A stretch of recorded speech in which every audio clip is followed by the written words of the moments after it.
Assalamualaikum warahmatullahi wabarakatuh. Kami dari kelompok 7 ingin mempresentasikan tentang kesesatan berpikir. Perkenalkan, nama saya Zara Prayoga dan rekan saya yang bernama Yogi Iqbal Mulyana. Kata kesesatan adalah kata falasia dari bahasa Yunani, masuk dalam ranah bahasa Inggris menjadi fallacy. Jenis kesesatan dalam berpikir banyak sekali jenisnya, sehingga terjadi orator yang tampaknya fasih dalam berorasi, ternyata sesat dalam berpikir tanpa ia sadari. Kesesatan relevansi.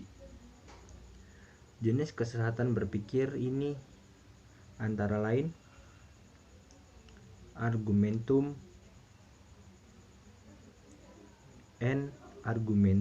and hominem, yaitu kesesatan yang terjadi karena argumen-argumen yang didasarkan pada kepentingan seseorang, apakah dirinya sendiri atau orang lain yang meminta jasa kepadanya. Contoh, ada seorang terdakwa karena kasus korupsi. Yang kedua, argumentum et veresundiam atau argumentum auctoritas, yaitu kesesatan berpikir karena mengikuti pendapat orang yang berwibawa atau orang yang memiliki otoritas. Di kalangan masyarakat luas, banyak umat Islam yang mendasarkan kebenaran agama kepada otoritas tokoh agama, bukan kepada teks ungkapan Roma Syekh yang kang tansah kulo dereki fatwanipun merupakan contoh kesesatan berpikir model ini. Yang ketiga, argumentum ad baculum. Kesesatan berpikir terjadi karena takut ancaman. Umumnya, pengancam datang dari yang lebih superior atau yang memiliki kekuasaan. Rakyat superiornya adalah pemerintah. Orang tua menjadi superior bagi anak-anaknya, superior bagi santrinya. Seorang anak melakukan les belajar matematika karena takut dimarahi orang tuanya, sementara ia bercita-cita menjadi presenter. Terima kasih buat Mas Yoga telah sedikit mempresentasikan tentang apa itu arti kesesatan dan berbagai jenisnya ya. Dan di sini saya akan sedikit menjabarkan dari kesesatan karena bahasa. Untuk kesesatan karena bahasa sendiri itu banyak sekali pengertian atau arti yang beranggapan bahwa bahasa itu ada kata sesatnya gitu, kayak kesesatan. Dan untuk kesesatan bahasa sendiri itu ada beberapa, salah satunya adalah kesesatan karena aksen atau tekanan, yaitu cara kesalahan tekanan pada suatu kalimat gitu. Ada salah satu contoh seperti yang di PPT ini ya. Yang pertama itu ada Lurah Desa X menyunat BLT atau bantuan langsung tunai ya dari pemerintah untuk rakyat. Jadi menyunat itu bukan menyunat gitu. Kalian mengerti lah gitu.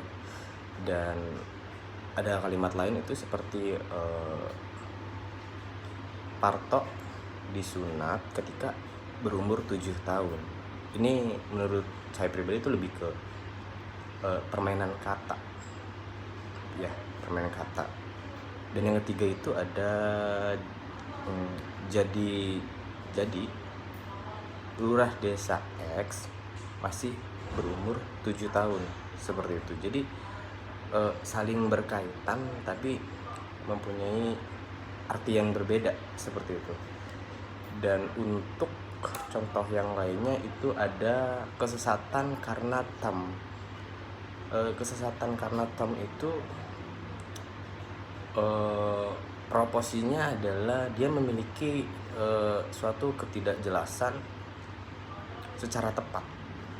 Maksudnya seperti ada, sama seperti tadi yang saya bicarakan,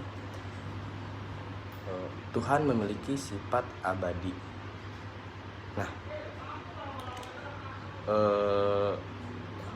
Partinah menjadi mahasiswa abadi,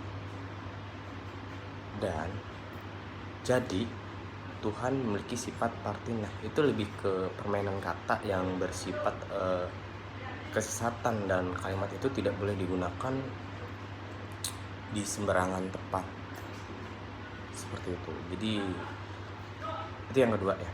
Yang ketiga itu ada kesesatan metamorfosis. Kesesatan ini sendiri adalah kesesatan yang berpikir karena perpindahan antara arti yang sebenarnya bertukar dengan arti kiasan gitu. Kasus seperti ini tuh lebih banyak pernah sering terjadi di kasus di dunia seni sastra dan lawakan. Itu sering banget menggunakan kesesatan metamorfosis untuk canda gurau, seperti itu. Ada seperti percakapan yang bersikap pelintiran, seperti itu.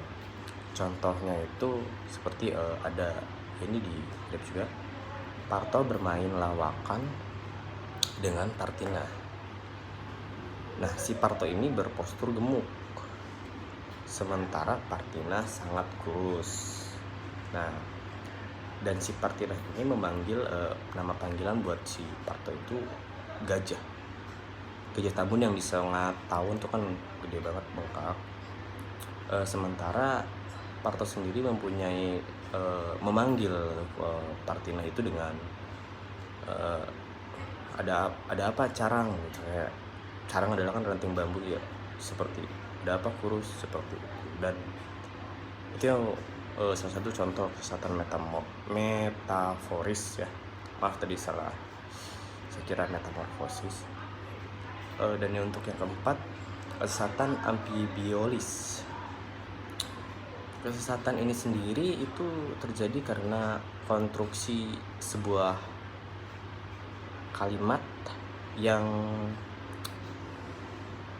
unsur ketidakjelasannya itu mempunyai kedudukan ya, seperti ada contoh seseorang yang membungkuk di belakang dinding rumah yang paling belakang.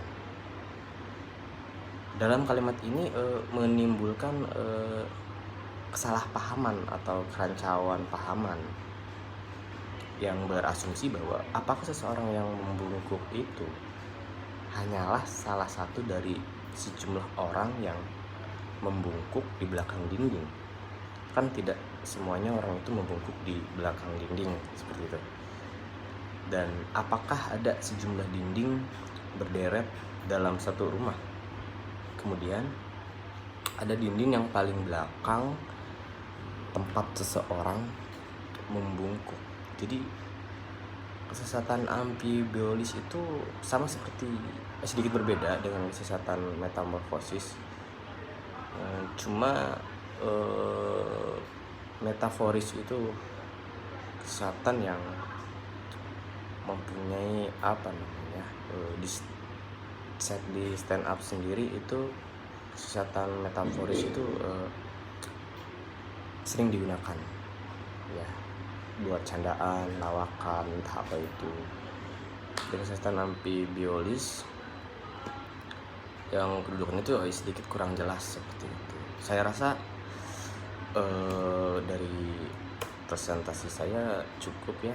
Terima kasih atas kerjasamanya semua dan perhatiannya yang melihat tugas saya ini dari mata kuliah dasar-dasar logika. Selebihnya saya ucapkan terima kasih dari saya dan kawan saya, Zahra Prayoga. Kurang lebihnya wabillahi taufiq wal hidayah. Wassalamualaikum warahmatullahi wabarakatuh.